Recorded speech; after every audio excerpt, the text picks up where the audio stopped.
we got a little bit of a story from Barry at the Bendricks Atlantic Trading Estate, and this is from Richard Enos, who used to remember what the Atlantic Trading Estate was like when he was a child, and we're going back in the 1960s.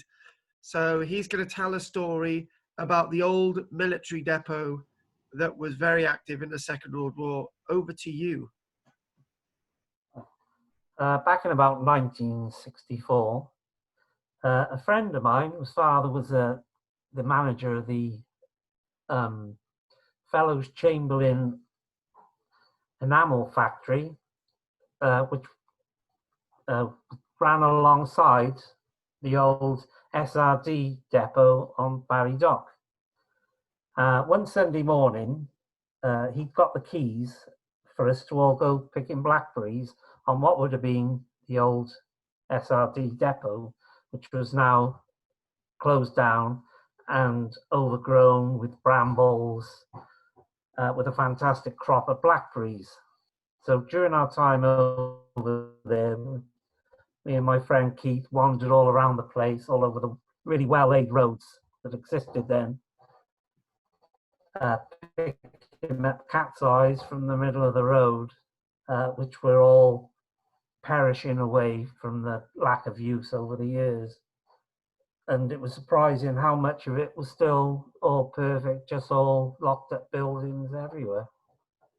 And that's about all I can say on that.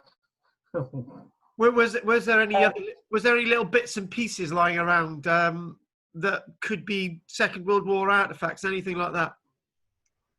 No, not really. It was quite tidy, apart from it was well overgrown by then. I suppose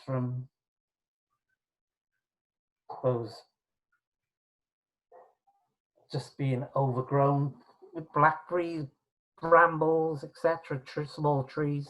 I suppose since its closure, probably about 10 years previously. Did many people actually use it, or was it just you and you guys? No, it was just virtually padlocked up. So you went in? So you did go inside some of the buildings, did you? No, just most of them were still secure. Oh, right. Yeah. No vandalism then? No, I think it was pretty well sort of big high fences and everything around it. Oh, that's absolutely brilliant. Mm. Okay, is that all you want to say about that today? Yeah, I think that's about it. Thank you, Richard.